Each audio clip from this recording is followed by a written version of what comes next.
Step ముందుకు పోతున్నా, పేరు కూడా నేను ఆలోచిస్తున్నా. P4 అని మన వాళ్ళు చెప్తున్నారు. ప్రభుత్వం, ప్రైవేట్, ప్రజలు భాగస్వామ్యం. ఇది నలుగురు కలిసి చేసేది. ప్రభుత్వం ఇచ్చే డబ్బులు ఇస్తుంది, ప్రభుత్వం ఒక రెగ్యులేటర్గా పనిచేస్తుంది, ఫెసిలిటేటర్గా పనిచేస్తుంది. అదే మాదిరిగా ప్రైవేట్ వ్యక్తులను కూడా ఇప్పుడు కొంతమందికి ఇక్కడే ఒక కృష్ణారెడ్డి గారు మెగా ఉన్నారు, మీ పక్క మండలమే, ఈ మండలమే పామరే అనుకుంటా, గుడివాడ మండలం, గుడ్లవల్లేరు, జోగుపల్లిలో. ఆయన బాగా వ్యాపారం చేశాడు, డబ్బులు ఉన్నాయి. ఒక 30-40 కోట్ల రూపాయలు, లేకుంటే ఇంకా ఎక్కువ పెడుతుంటాడు. 50 కోట్ల రూపాయలు సంవత్సరానికి సిఎస్ఆర్ కింద పెడతాడు. ఆ 50 కోట్లు తీసుకొని ఒక 50,000 కుటుంబాలను అడాప్ట్ చేసుకుని ఒక సిఓ అని పెట్టి 50,000 కుటుంబాలని ఒక 5 ఏళ్లలో పైకి తేగలిగితే, ఒక కంపెనీ ఎట్లా పైకి తీసుకొస్తారు ఆ విధంగా చేయగలిగితే ఎంత మార్పు వస్తుందో మీరే ఆలోచించండి. ఈ ప్రాంతంలో పుట్టిన వ్యక్తి ఈ ప్రాంతానికి అది చేయగలిగితే దానికంటే జీవితంలో ఇంకొక సాటిస్ఫాక్షన్ ఉండదు. అది చేపించేదానికి ఈ కార్యక్రమాన్ని చేపడుతున్నానని చెప్పి కూడా నేను మీకు తెలియజేస్తున్నా. ఈ విధంగా చాలామంది వాళ్ళ శక్తి సామర్థ్యం బట్టి అడాప్షన్ ఇవన్నీ చేసుకోవాల్సిన అవసరం ఉంది. మీకు మనుషులే కాకుండా మీకు ఆస్తి, భూమి ఉంటే భూమి, వ్యాపారం ఉంటే వ్యాపారం, అదే మాదిరిగా మీకుండే చేతి వృత్తులు, కుల వృత్తులు ఏ పనులు చేస్తున్నారో ఆ పనిలోనే కెపాసిటీ బిల్డింగ్. ఇప్పుడు మన వాళ్ళు ఒక బండి తీసుకొచ్చి పెట్టారు, తోపుడు బండి ఉండేది. తోపుడు బండిలో చాలా ఇబ్బందులు, అది తొయ్యాలి. ఇది బ్రహ్మాండంగా ఇదైపోతుంది, స్కూటర్ మారిగా ఉంటుంది. ఎక్కడ కావాలి ఇక్కడ వెళ్ళొచ్చు, ఎక్కడ కావాలి బండి ఉంటుంది, క్లీన్గా ఉంటుంది. వస్తువులు కూడా హైజీనిక్గా పెట్టచ్చు. 5 స్టార్ హోటల్లో తినుబండారాలు ఏ విధంగా ఉంటాయో ఆ విధంగా ఈ బండిలో పెట్టుకొని తిరిగే పరిస్థితి వస్తుంది. అది ఒక చిన్న మాడిఫికేషన్ మాత్రం. అక్కడ మీరు 50 రూపాయలు 100 రూపాయలు రోజు సంపాదిస్తే దీంట్లో 300-400 రూపాయలు ఈజీగా సంపాదించే పరిస్థితి వస్తుంది.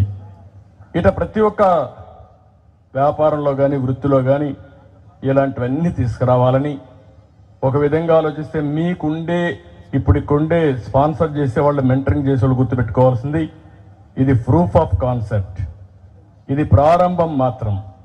దీనికి ఇంకా కొంచెం టైం పడుతుంది. అందరూ ఆలోచనలు తీసుకొని ప్రపంచంలో ఒకప్పుడు మీరు ఆలోచిస్తే ఎప్పుడు కూడా రోడ్లు అధ్వానంగా ఉండేటివి ఇండియాలో.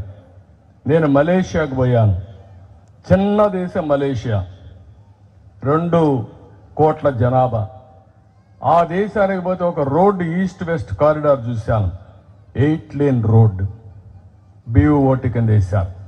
అది చూసిన తర్వాత నాకు అనిపించింది అప్పట్లోనే 110 కోట్ల జనాభా మన దేశానికి, ఒక్క రోడ్డు సరిగా లేదు. ఆ రోజు ప్రధానమంత్రి వాజ్పేయి గారి దగ్గరికి వచ్చి మనం కూడా ఇలాంటి రోడ్లు వేయాలంటే డబ్బులు ఎక్కువ ఉన్నాయంటే, కాదు ఆలోచన ఉంటే డబ్బులు వస్తాయి, రోడ్డు అవుతుంది, మనం వేద్దామని వేస్తే ఫస్ట్ బిట్ వేసింది నెల్లూరు నుంచి చెన్నై వరకు వేసాం. అది వేసిన తర్వాత ప్రూఫ్ ఆఫ్ కాన్సెప్ట్ బాగుందంటే అక్కడి నుంచి దేశమంతా గోల్డెన్ క్వాడ్రిలేటరల్ రోడ్ వచ్చింది. ఇప్పుడు ఊరికి నేషనల్ హైవేస్ వచ్చాయి, 2 లేన్ 4 లేన్ 6 లేన్ లేకపోతే 10 లేన్ ఎక్స్ప్రెస్ వేస్ మీరు వేరియస్ వచ్చాయి. ఆ ఆర్గనైజేషన్కి ఇప్పుడు 1,00,000 కోట్ల రూపాయలు డబ్బులు ఉన్నాయి. అంటే డబ్బులు సంపాదించడం పెద్ద కష్టం కాదు. అందుకనే మీరు చూస్తే హైదరాబాద్లో ₹1 ఖర్చు పెట్టకుండా ఇంటర్నేషనల్ ఎయిర్పోర్ట్ కట్టాం, దానికి ₹1 ఖర్చు లేదు. ఒక పాలసీ ఇచ్చాం, green field airport private public partnership. వాళ్ళు డబ్బులు తెచ్చారు, ఎయిర్పోర్ట్ కట్టారు, గవర్నమెంట్ రెగ్యులేట్ చేసింది. ఇప్పుడు హైదరాబాద్కి బ్రహ్మాండంగా సంపద వస్తూ ఉందంటే ఆ ఎయిర్పోర్టే కారణం. అలాంటి జరిగే పరిస్థితికి వచ్చింది. ఇదంతా కూడా రివర్స్ డబ్బుల్లో మార్కెటింగ్ చేసి యాడ్స్ ఇవన్నీ పెట్టి తిప్పుతా ఉంటే దానివల్ల యాడ్ మనీ అవన్నీ వస్తాయి.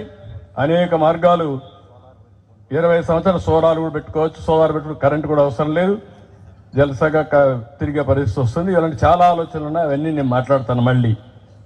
ఇప్పుడు ఇక్కడ నేను మిమ్మల్ని కోరేది ఏంటంటే, ఈరోజు మనందరం కూడా ఇక్కడ ఉండే వాళ్ళందరూ మీరు ఆలోచించాల్సింది, ప్రతి ఒక్క కుటుంబానికి ఒక విజన్ తయారు చేసుకోవాలి. మీరు వాళ్ళ ఆస్తులు ఏమున్నాయి, మనుషులు ఎంతమంది, ఏ వయసులో ఉన్నారు, వాళ్ళు ఏం పని చేస్తున్నారు, ఆ పని కానీ ఇంకొక పని కానీ చేస్తే వాళ్ళ ఆదాయం ఎట్ట పెరుగుతుంది, దానికి కావలసిన మెళకువలు ఏం కావాలి, స్కిల్స్ ఏం కావాలి, వాళ్ళకి ఎట్లా నేర్పించాలి అవి మీరు నేర్పిస్తే ఆటోమేటిక్గా వాళ్ళ ఆదాయం పెరిగే పరిస్థితి వస్తుంది. ఆ ఊర్లో పిల్లలు ఉన్నారు, ఇంటర్మీడియట్ చదువుతున్నారు. ఇంటర్మీడియట్ అయిన తర్వాత ఏం చదివిస్తే ఉపయోగపడుతుందో, ఏ కాలేజ్ చదివించాలో మీరు ప్లాన్ చేసి మీ పిల్లల్ని ఏ విధంగా చదివిస్తారో అదే విధంగా ఈ పిల్లల్ని మీరు చదివించగలిగితే అక్కడి నుంచి మీరే చూడండి మార్పు ఇంకా ఆటోమేటిక్గా వస్తుంది. అది జరగాలి. ఇది అయిన తర్వాత ఎందుకు ఎన్టీఆర్ మెమోరియల్ ట్రస్ట్ నేను పెట్టానంటే, ఎన్టీఆర్ మెమోరియల్ ట్రస్ట్ కోఆర్డినేట్ చేస్తాం, మీకు పోటీ పెడతాం, మంచి వ్యక్తుల్ని సన్మానం చేస్తాం, మళ్ళా ఈ ఊర్లో చేస్తాం, అవసరమైతే రాజధానిలో చేస్తాం. ఎప్పటికప్పుడు మిమ్మల్ని గుర్తించి మీరు చేసిన సేవల్ని, మీరు చేసే పనుల్లో బెస్ట్ ప్రాక్టీసెస్ని బయట ప్రపంచానికి కూడా చెప్పి మిమ్మల్ని ముందుకు తీసుకుపోయే పరిస్థితి వస్తాం. అవసరమైతే డబ్బులు మొబైలైజ్ చేయడం కష్టం కాదు, ఆ డబ్బుల్ని సద్వినియోగం చేయడం చాలా ముఖ్యం. ఆ కాన్సెప్ట్లోనే పోతున్నాం. ఇప్పుడే నేను మాట్లాడేటప్పుడు చెప్పాను, వర్క్ ఫ్రమ్ హోమ్ అంటే ఇంటి దగ్గర నుంచి కూర్చొని ప్రపంచం అంతా పనిచేయడం. బోరు కొట్టినప్పుడు వర్క్ స్టేషన్స్ పెట్టడం, ఇంటి దగ్గర కాకుండా అక్కడ పోయి మంచి గార్డెన్లో మంచి ఏసీలన్నీ కూడా పెట్టి శుభ్రంగా అక్కడ పనిచేసి అక్కడే ట్రైనింగ్ కూడా పెట్టి కాఫీ, టీ, భోజనాలన్నీ ఉంటాయి. కావాలంటే సోషల్ లైఫ్, మనిషి ఎంతో పైన ఇంట్లోనే కూర్చుంటే బోర్ కొడుతుంది. అలాంటప్పుడు అక్కడ పోయి కసో పని చేసి వస్తే 10 మందితో కలిస్తే రిలాక్స్ అవుతారు. అలాంటి కాన్సెప్ట్ తీసుకొస్తాం. అక్కడి నుంచి ఇంకా బాగా నేర్చుకొని స్కిల్స్ పెంచుకొని కెపాసిటీ బాగా పెరిగితే మంచి నాయకత్వం వస్తే ఆయన హైదరాబాద్ పోవచ్చు, బెంగళూరు పోవచ్చు, ఎక్కడికి కావాలంటే పోయే అవకాశం ఉంటుంది. మిమ్మల్ని మోటివేట్ చేసే బాధ్యత, మిమ్మల్ని అనునిత్యం మెంటరింగ్ చేసే బాధ్యత వీళ్ళు తీసుకుంటారు. వీళ్ళని కోఆర్డినేట్ చేసే బాధ్యత ఎన్టీఆర్ మెమోరియల్ ట్రస్ట్ తీసుకుంటాం. రాఘవరావు గారు ఆ రోజు మంచి హాస్పిటల్ పెట్టారు అందరూ కలిసి. ఇప్పుడు బాలకృష్ణకు అది హ్యాండ్ ఓవర్ చేసాం అందరం కలిసి. ఆయన బ్రహ్మాండంగా చేస్తున్నాడు. ఆయనే కూర్చోవడంలా, ఆయన సినిమాలోనే యాక్ట్ చేస్తున్నాడు, మేనేజ్మెంట్ చైర్పర్సన్గా ఆయన ఉన్నాడు. నేరుగా వెళ్ళి నెలకొకసారి మీటింగ్లు పెట్టి మంచి సీఈఓని పెట్టి ఆ సీఈఓ మొత్తం పనులు చేస్తున్నాడు. వచ్చిన తక్కువ ఛార్జ్ చేస్తున్నారు, అన్ని హాస్పిటల్ కంటే బ్రహ్మాండమైన సర్వీస్ ఇస్తున్నారు. ఇంకొక పక్కన 10 రూపాయలు మిగిలిపెట్టి ఫ్యూచర్ ఎక్స్పాన్షన్ కూడా ఖర్చు పెట్టే పరిస్థితికి వచ్చారు. అందుకే మళ్ళీ మిమ్మల్ని కోరుతున్నా, దీనికి కొంతమంది నాకు పేరు ఇచ్చింది వికాసం అనే పేరు పెడితే బాగుంటున్నారు, లేకపోతే వెలుగనే పేరు పెడితే బాగుంటున్నారు. P4 అంటే టెక్నికల్ వర్డ్ వస్తుంది. దీనికంటే ఇంకా మంచి పేరుంటే ఈ రోజు రేపు ఫైనలైజ్ చేస్తాం. అంటే ఈ కాన్సెప్ట్తో యునైటెడ్ నేషన్స్ కానీ ప్రభుత్వాలు చేయలేని పని ప్రజలు అనుకుంటే చేయగలుగుతామని నిరూపించే కార్యక్రమం ఇది.